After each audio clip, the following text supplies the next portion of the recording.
예, 여러분 안녕하십니까. 여러분과 함께 가맹사업법을 공부하고 있는 김선진 변호사입니다. 예, 지난 시간과 그 전 시간을 통해서 여러분들에게 제가 가맹사업이란 무엇인가, 어떠한 경우에 가맹사업법이 적용되는가, 가맹사업 관계를 맺게 되면 어떠한 권리 의무가 있는가, 이 가맹사업법에서는 여러분들이 올바른 가맹계약을 체결할 수 있도록 어떠한 권리 또는 어떠한 제도를 보장하고 있는가, 이에 대해서 살펴봤습니다. 이번 시간에는 가맹사업법에서 여러분들이 계약관계를 존속하고 있을 때, 즉 가맹계약을 체결해서 열심히 잘 영업을 하고 있고 수익을 내고 있을 때 부당하게 계약을 해지당한다든가 이런 일을 당하지 않을 수 있는, 이것을 보장하고 있는 가맹사업법에 대해서 다시 한번 살펴보도록 하겠습니다.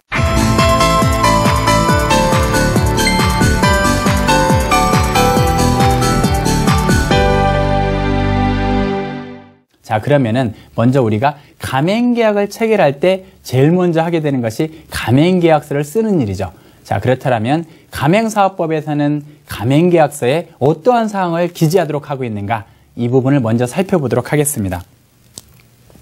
이 가맹사업법에서는요, 이 가맹계약서는 반드시 이 정도의 내용은 포함해라, 이렇게 규정을 하고 있습니다. 그 이유는 무엇이냐면 여러분들의 권리와 의무, 이것들을 보장할 수 있는, 여러분들이 불이익하게 계약을 해지당하지 않을 수 있도록 하기 위해서 거기에 필요한 조항들을 다 규정하도록 하고 있는 것입니다. 그래서 여러분들이 가장 가맹계약을 체결할 때 목표인 영업표지, 간판 사용권, 상표 사용권, 이것들을 어떻게 부여할 것인지, 그 다음에 여러분들이 영업활동을 하는 조건은 무엇인지, 그 다음에 교육은 제대로 받을 수 있는지, 이 경영에 관해서 어떠한 조언을 얻을 수 있는지, 그 다음에 여러분들이 돈을 내지 않습니까? 돈은 어떻게 어디다 지급을 해야 되는지, 어떠한 조건에서 환불을 받을 수 있는지, 이것을 자세히 규정을 하고 있습니다. 그 다음에 여러분들이 영업을 잘 하시다 보면은 또 그 가게를 다른 사람에게 팔고 새로운 사업을 하고 싶을 때도 있을 것입니다. 그래서 영업을 양도할 때는 어떠한 절차를 거쳐야 되며 과연 양도가 가능한지, 이 부분에 대해서도 또한 설명을 하고 있습니다. 그 다음에 여러분들이 계약을 해지당할 때, 여러분들이 잘못을 했거나 또는 여러 가지 기타 사유로 인해서 계약을 해지해야 될 때, 이러한 경우에는 어떠한 절차를 거쳐야 되는지, 또 어떠한 사유가 있을 때 계약을 해지할 수 있는지 또 규정을 하도록 하고 있습니다. 그 다음에 여러분들의 권리 보장을 위해서 꼭 필요했던 정보공개서, 이 정보공개서를 어떻게 제공하는지, 그 다음에 자문은 어떻게 받는지, 이런 부분을 또 규정을 하도록 하고 있고요. 그 다음에 계약이 종료될 때, 계약이 끝날 때는 서로가 어떤 의무를 부담하는지, 또 어떤 권리를 갖는지, 이 부분도 기술을 하도록 하고 있습니다. 또 한 가지, 계약을 여러분들이 계약 기간은 끝났지만 나 앞으로 더 하고 싶다, 계속 영업을 하고 싶다, 이러한 경우에는 어떻게 해야 되는지, 계약의 갱신이라고 하는데 그 갱신 절차도 역시 규정을 하도록 하고 있습니다. 그 다음에 여러분들에게 가맹본부와 분쟁이 발생했을 때는 어떻게 해결할 것인지, 이 부분도 역시 기술을 하도록 하고 있고요. 그 다음에 지적재산권, 여러분이 이 브랜드 가치가 정말 좋다, 이 상표가 너무 좋다, 이래서 가맹계약을 체결했는데 어느 날 그 상표가 없어지면, 그 지적재산권이 사라지면 여러분들에게 피해가 발생하지 않습니까? 그래서 이 지적재산권의 유효기간이 만료됐을 때는 어떠한 조치를 취하게 되는지, 이 부분을 자세히 규정을 하도록 하고 있습니다. 그렇다면 이 가맹사업법에서 여러 가지 사항을 이렇게 규정을 하고 있는데 여러분들이 쓰신 계약서를 봤더니 이러한 내용이 없더라, 그럼 이 가맹계약이 무효가 아닙니까? 그렇진 않습니다. 이 부분은 여러분들이 권리를 보장하기 위해서 꼭 필요한 사항이기 때문에 이 부분은 꼭 규정을 하라고, 기술을 하도록 법에 정해놓고 있는 것이지, 여기에서 일부 조문이 빠졌다고 해서 여러분들이 체결한 그 가맹계약이 무효는 아니다, 이렇게 생각을 하시면 되겠습니다. 다만 아직 가맹계약을 체결하지 않으셨다면 가맹계약서를 미리 달라고 하셔서 이러한 내용이 들어있는지 꼭 살펴보시고, 이 내용이 들어있다면 과연 그것은 나에게 유리한지 불리한지, 또는 내가 어떻게 나중에 해야 되는지, 이런 부분을 꼼꼼히 살펴보시고, 그러한 계약 사항이라 하더라도 내가 가맹계약을 체결하겠다, 이런 경우에만 가맹계약을 체결하시기 바랍니다.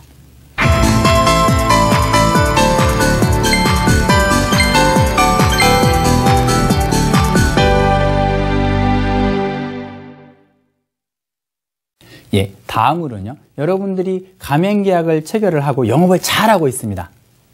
가맹계약 기간이 3년인데 벌써 3년이 지났어요. 예, 너무나 이 영업이 잘 돼서 3년 하고 좀 있으면 이제 3년이 끝납니다. 여러분 계속하고 싶겠죠. 그러한 경우에 가맹본부가 자 이제 계약 기간이 끝났습니다.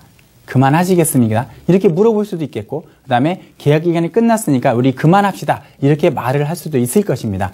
가맹사업법에서는 여러분들이 좀 더 안정적으로 가맹사업을 계속함으로써 여러분들이 자본, 투하자본을 회수할 수 있도록 보장을 하고 있습니다. 먼저 갱신청구권입니다. 이 가맹계약의 갱신청구권이라는 건 뭐냐면 여러분이 계약기간이 남아있는데 그 계약기간이 끝나기 180일에서 90일 사이, 뭐 개월수를 따지면 6달에서 3달이 되겠죠. 그 기간 동안에 내가 생각해 보니까 이 가맹사업을 계속하고 싶다. 이럴 때는 본부에 대해서 나는 요번에 가맹계약 기간이 얼마 남았는데 앞으로도 계속해서 이 사업을 하고 싶습니다. 이 브랜드를 쓰고 싶습니다. 이렇게 서면으로 통지를 하면 가맹본부가 특별한 사유가 없으면 이를 거절을 하지 못합니다. 그래서 여러분은 다시금 전과 동일한, 만약에 전에 기간이 3년이었다면 3년간의 추가적인 계약 기간을 얻게 되는 것입니다. 또한 이렇게 계약 기간을 계속 연장하면 그럼 영원무궁히 할 수 있느냐? 그것은 아니고 여러분들이 그 투하 자본을 회수할 수 있는 10년, 최장 10년 정도는 보장을 하고 있다. 이렇게 생각을 하시면 되겠습니다. 또한 그렇다면 어떠한 경우에 내가 갱신 청구를 했는데 갱신 거절을 당하느냐? 이런 부분이 궁금하시죠? 그래서 여러분의 기본적인 의무인 가맹금을 지급하지 않았다. 본사로부터 가맹계약 체결하고 애초에 가맹금을 안 줬을 수도 있고, 그 다음에 상품대금 본사로부터 공급받고 안 줬을 수도 있고, 그 다음에 어떤 경업이라고 표현을 하는데 가맹점을 하면서 동일한 업종을 별도의 이름으로 또 하고 있다든가, 이렇게 계약 위반 사항이 있으면 본사가 당신은 계약을 위반했기 때문에 더 이상 당신과는 가맹계약을 할 수 없습니다 라고 갱신 거절을 할 수 있습니다. 다만 언제나 시기에 제한 없이 거절할 수 있는 건 아니고 여러분이 서면으로 통지하면 그 통지를 받은 날로부터 15일 이내에 거절 통지를 할 수 있다. 이렇게 기억을 하시면 되겠습니다. 그 다음에 여러분들이 못 챙겼습니다. 원래 계약 기간이 얼마 안 남았는데 갱신 청구를 해야 되는데 열심히 영업하시다 보니까 잊었습니다. 그렇다 하더라도 가맹본부도 서로 있고, 앞으로 가맹점주도 열심히 하고, 가맹본부도 마음에 들고, 그래서 서로 계속 할 생각으로 아무도 이의를 제기하지 않고 계속 영업을 하고 있다. 즉, 180일에서 90일 사이에, 우리 이제 그만합시다. 가맹본부가 당신과는 더 이상 가맹계약을 체결하지 않겠습니다. 내지는 가맹점주가 본사에 대해서, 앞으로는 나 이제 가맹계약하지 않겠습니다. 라고 표시를 하지 않는다. 라고 하면 90일이 지난 다음에는 가맹계약이 전과 동일한 조건으로 새롭게 체결되었다. 이렇게 보시면 되겠습니다. 다만 가맹점 사업자, 즉 여러분은 사실은 나 이거 그만두고 싶었는데 180일에서 90일, 즉 6달에서 3달의 기간을 놓쳤다. 그럼 어떻게 되느냐? 한 달에 더 여유가 있습니다. 그래서 60일 전까지는 계약 기간이 끝나면 저는 더 이상 가맹계약을 하지 않겠습니다. 라고 말을 하고 계약 관계를 이탈할 수 있다. 이렇게 생각하시면 되겠습니다. 이번에 입장을 바꿔서 여러분은 계속 하고 싶습니다. 계속 하고 싶어서 아무 말 없이 열심히 하고 있는데 애석하게도 나에게 계약 위반 사유가 있다. 뭡니까? 가맹금을 지급하지 않았다든가, 물품 대금을 내지 않았다든가, 아까 말씀드린 것처럼 다른 데서 물건을 구입했다든가, 또는 다른 동일한 업종을 다른 이름으로 하고 있다든가, 이렇게 위반 사항이 있을 때는 가맹본부가 갑자기 와서 계약을 해지한다. 이렇게 말하면은 알고서도 계약을 해지당할 수도 있지만 이게 잘못인 줄 모르고 하시는 분들도 많습니다. 그렇기 때문에 가맹본부 입장에서는 하루라도 빨리 계약을 해지하고 싶겠지만 이 법에서는 뭐라고 이야기하고 있느냐? 가맹점 사업자는 너무나 많은 돈을 투입을 했기 때문에 이런 작은 실수로 또는 큰 실수일 수도 있죠. 그러나 시정의 기회, 고칠 수 있는 기회를 주지 않고 계약을 해지하는 것은 좀 그렇다, 부당하다. 그래서 반드시 2달 이상의 기간을 두고 2번 이상 고치라고 이야기를 해줘라. 그리고 나서 계약을 해지할 수 있다. 이렇게 규정을 하고 있습니다. 그래서 혹시라도 여러분들이 계약 위반을 몰랐는데 가맹본부가 내용 증명 한 통으로 여러분과의 계약은 해지됐습니다. 라고 말을 한다 하더라도 여러분과의 계약은 해지된 것이 아니다. 반드시 2달 이내에 2번 이상 통지가 있어야 되고 여러분이 그 기간 내에 고치기만 하면 계약은 해지되지 않는다. 이렇게 생각을 하시면 되겠습니다. 그러면은 언제나 2달 이상의 기간을 두어야 되느냐? 반드시 그렇진 않습니다. 즉 가맹점 사업자가 의도적으로 계약 위반을 계속하고 2달 이내에 고치겠습니다 하다가 안 고치다가 2달 직전에 고치고 다시 위반하고 또 2달 직전에 고치고 이렇게 위반할 수도 있고 그 다음에 뭐 고치라고 아무리 얘기를 해도 처음부터 끝까지 일관되게 무시를 할 수도 있습니다. 그래서 이러한 경우에는 즉시를 해지할 수 있는 별도의 규정이 있습니다. 그래서 여러분들이 7일 동안 문을 닫고서 열지 않는다. 무단으로 본사의 동의 없이 문 닫아놓고 7일 동안 나타나지 않는다. 그런 가맹계약을 해지할 수 있고요. 그 다음에 좀 전에 말씀드렸던 것처럼 시정을 하라 했더니 시정한다고 해놓고 나중에 똑같은 걸 또 위반합니다. 그러면은 바로 즉시 해지할 수 있다. 이렇게 보시면 되겠습니다. 그 다음에 프랜차이즈 안에 들어서 그 브랜드 가치를 누리시면서 자꾸 그 본사에 대해서 이거 사실은 좋은 본사가 아니에요. 또는 이 브랜드 알고 봤더니 형편없습니다. 이렇게 이야기하고 다니는 것. 그게 사실이라면 문제가 없겠지만 그것이 허위사실, 즉 거짓말로 그렇게 본사가 싫다거나 또는 다른 이유로 그렇게 유포하고 다니시면 즉시 해지 사유가 된다. 이렇게 보시면 되겠습니다.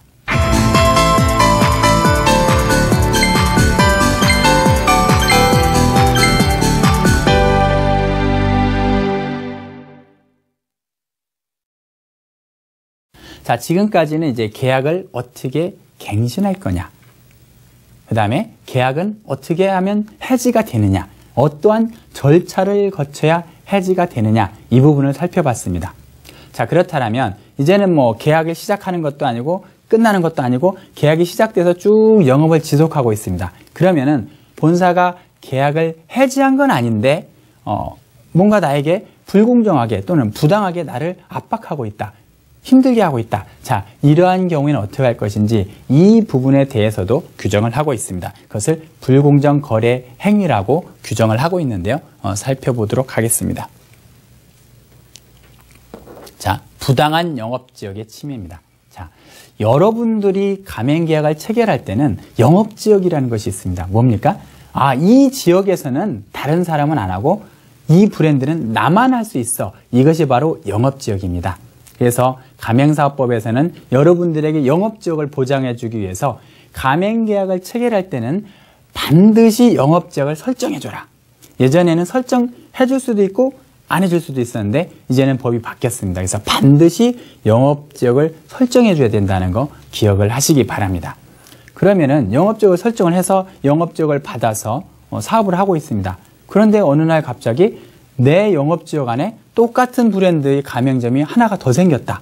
그럼 어떻게 되겠습니까? 그 영업지역 안에서 나의 가맹점과 새로운 가맹점이 서로 경쟁을 해야 되겠죠. 그렇다면은 또 나는 이 브랜드가 좋다고 오는 고객들이 양쪽으로 분리가 될 가능성이 있습니다. 그렇기 때문에 나의 매출이 떨어질 수도 있죠. 그래서 가맹사업법에서는 뭐라고 얘기하냐면은 가맹본부가 영업지역을 설정해 줬다라면 거기에다가 동일한 가맹점은 내면 안 된다. 이렇게 규정을 하고 있습니다. 그랬더니 이번에는 그래요? 그럼 동일한 브랜드는 아니지만 동일 업종인데 브랜드만 바꿨습니다. 그렇게 해서 새로운 가맹점을 내도 역시 침해되는 효과는 비슷하겠죠. 그렇기 때문에 동일한 업종의 브랜드를 내면 안 된다. 이렇게 또 규정을 하고 있습니다. 그렇다면 여기서 궁금한 게 과연 동일한 업종이 무엇냐? 이게 궁금할 텐데요. 쉽게 얘기하면 그 가게가 생김으로써 나의 가게와 손님이 나뉠 가능성이 있다. 즉, 내 가게에 오는 손님이 저쪽으로 이동할 가능성이 있다. 그래서 나의 매출이 줄어들 가능성이 있다. 이렇게 보시면 그 경우에는 동일한 업종이다 라고 보고 있습니다. 그래서 치킨 배달 업종과 치킨 전문 호프집, 여러분 어떻게 생각하십니까? 내가 호프집을 하고 있고 거기서 치킨을 주된 안주로 팔고 있는데 옆에 동일한 배달 업종이 생겼습니다. 과연 그 경우에 나한테 올 손님이 거기로 갈 것이냐, 이 부분을 판단을 해야 됩니다. 그래서 이러한 경우에 많이 문제될 소지가 있다. 이렇게 보시면 되겠습니다. 자, 그러면은 영업지역을 초창기에 정해줬습니다. 근데 그 영업지역이 너무 넓었어요. 왜? 가맹본부도 몰랐고 그 다음에 그 당시에는 이게 유명한 브랜드가 아니었거나 또는 손님이 그 인구가 너무 적어서 충분히 그 정도 줄 수 있는 상황이었는데 나중에는 너무 거기에 많은 아파트가 들어섰다. 그래서 그 당시 고객이 10만이었는데 아파트가 너무 많이 들어서서 뭐 20만으로 바뀌었다. 이런 식으로 인구가 갑자기 폭발적으로 늘어나거나 그 다음에 여기가 원래 상권이 없었는데 지하철역이 생기면서 갑자기 상권이 확대됐다. 이러한 경우에는 사실은 조금 더 가맹점을 둘 필요가 있습니다. 왜? 브랜드가 거기에 해당 지역을 석권함으로써 그 브랜드의 가치가 높아지는 효과도 있고 그 다음에 업종에 따라서는 그 하나의 가맹점이 근처에 있는 고객들을 다 흡수하지 못하는 경우도 많습니다. 그렇기 때문에 그러한 경우에는 가맹본부와 가맹점주가 서로 협의해서 일방적으로 자 여기에 하나 새로 넣겠습니다. 이게 아니라 서로 협의해서 새로운 가맹점을 넣도록 할 수가 있습니다. 그 사유를 봤더니 대규모 개발로 인한 상권의 현저한 변화. 자, 얇은 1, 2층짜리 주택단지였는데 거기를 다 헐어내고 아주 고층 아파트를 두었다라고 하면 인구가 많이 늘어나죠. 이러한 경우. 그 다음에 신도시 개발했다. 그래서 그냥 작은 면소재지였는데 갑자기 거기가 엄청 커졌다라든가 이런 경우에는 분명히 재조정을 할 필요가 있는 것이죠. 그 다음에 아까 말씀드렸던 것처럼 상권의 변화, 유동인구 갑자기 늘어났다. 지하철역이 생기고 이러한 경우에도 역시 서로 협의를 통해서 조정을 할 수 있다라는 것입니다. 그러나 반드시 협의를 통해야 된다라는 거 기억하시기 바랍니다. 그 다음에 과도한 위약금 부과의 금지.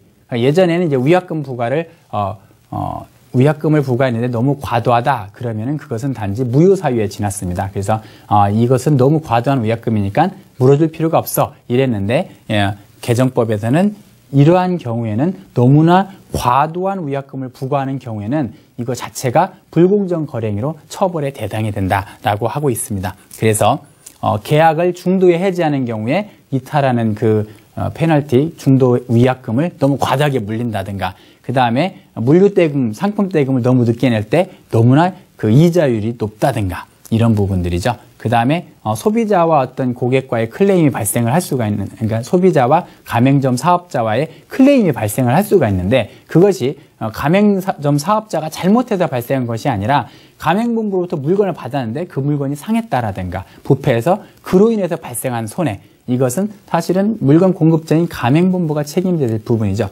이러한 경우에 마저도 가맹점 사업자가 모두 책임을 져라. 이러한 위약금 조항은 무효가 되고 이런 위약금을 설정하는 행위 자체는 불공정 거래 행위로 처벌의 대상이 된다. 이렇게 보시면 되겠습니다. 그 다음에 많이 문제가 되었던 부분이죠. 점포의 환경 개선 금지. 쉽게 얘기하면 리모델링을 강요하는 행위 금지. 어떠한 경우에 리모델링 할 필요가 없는데 리모델링을 하는 것을 강요하는 행위는 금지된다는 것입니다. 그래서 원칙적으로 리모델링을 요구할 수 없고 예외적으로만 할 수 있는데 그 사유가 뭐냐 봤더니 점포가 너무 노후화돼 가지고 이거 도저히 그냥 놔두면 큰일이 나게 생긴 경우, 사고가 발생할 우려가 있는 경우, 이런 경우가 하나가 되겠고요. 그 다음에 너무나 이렇게 위생적으로 문제가 있습니다. 이러한 경우에는 정상적인 영업에 지장을 초래할 수 있다. 이렇게까지 인정이 되면은 요구를 할 수 있습니다. 그래서 이 부분은 다시 고치셔야 되겠습니다. 다시 세팅을 하셔야 되겠습니다. 이렇게 요구를 할 수 있는데 요구를 하게 되면 어떻게 되느냐? 그러면 비용은 본사도 같이 분담해라. 이렇게 되는 것입니다. 그래서 어떤 항목을 분담하느냐? 간판 교체 비용. 브랜드 이미지와 아주 직결되는 부분이죠. 그래서 그 간판이 깨끗하고 좋으면 가맹점 사업자도 혜택을 보고 본사도 이렇게 깨끗한 가맹점이 많이 쌓여 있다. 우리가 이렇게 많은 가맹점이 있다라는 것 자체가 본사의 가치가 높아집니다. 그래서 분담을 하라고 했고요. 인테리어 공사, 내부가 좋아져서 수익이 늘어나면 가맹 본사도 혜택을 본다는 입장에서 역시 분담을 하도록 하고 있습니다. 다만 아무도 요구하지 않았는데 가맹점 사업자가 이거 다시 고쳐야 되겠어. 이러한 경우까지 분담을 할 수 없기 때문에 가맹본부가 요구하지 않았는데 가맹점 사업자가 알아서 잘했다. 알아서 고쳤다. 이러한 경우에는 분담을 하지 않습니다. 그럼 분담은 어느 정도까지 할 수 있느냐라고 해서 점포를 다른 데로 옮겼다거나 점포가 더 커졌습니다. 이러한 경우에는 40%까지 부담을 하라고 얘기를 하고 있고요. 그 다음에 그냥 그 자리에서 리모델링만 했다라고 할 때는 20%까지 부담을 하도록 하고 있습니다. 그럼 어떻게 해서 돈을 받을 수 있느냐? 먼저 공사를 하시고 다음에 본사에게 요구를 하면 본사가 90일 이내에 그것을 지급하도록 하고 있습니다. 다만 이 리모델링을 했는데 3년 이내에 그만두고 나간다. 그러면은 그 환경 개선 부담금을 분담한 본사도 손해가 발생하죠. 그래서 그러한 경우에는 그동안 잔여 기간 비율에 따라서 돈을 환불해 주도록 나가도록 하고 있습니다. 그 다음에 부당한 영업시간 구속의 금지입니다.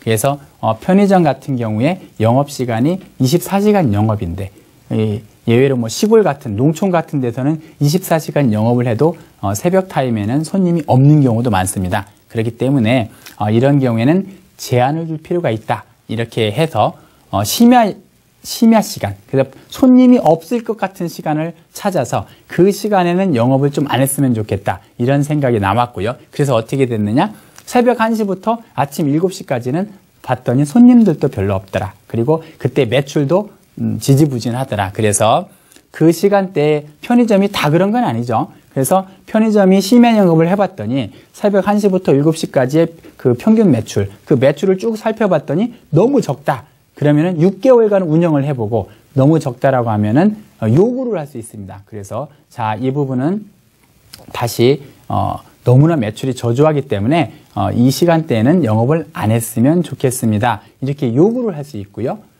그렇게 요구를 하게 되면은 이 부분에 대해서는 더 이상 영업을 하지 않도록 이렇게 해줄 필요가 있는 것입니다. 만약에 그럼에도 불구하고 계속해서 영업을 하고 있다. 그러한 경우에는 본사가 불공정 거래 행위로 처벌을 받게 된다. 이렇게 보시면 되겠습니다.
지금까지 쭉 살펴보았듯이 이 가맹사업법에서는 여러분들이 안정적으로 가맹점을 운영할 수 있도록 해주고 그러면서도 여러분이 자신의 할 일을 제대로 한 경우에는 추후에도 계속해서 10년 동안이나 영업을 할 수 있도록 보장을 해줄 뿐만 아니라 이 영업하는 와중에도 불공정한 거래 행위로 피해를 보지 아니하도록 이렇게 꼼꼼하게 규율을 하고 있습니다. 그래서 여러분들이 이 가맹사업법을 여러분들이 꼼꼼하게 보신다고 했을 때는 그만큼 가맹점 사업을 하시면서 안정적으로 여러분들의 권리를 보호받을 수 있다. 이렇게 생각하시면 되겠습니다. 예, 저는 여기까지 하고요. 그동안 수고 많으셨습니다.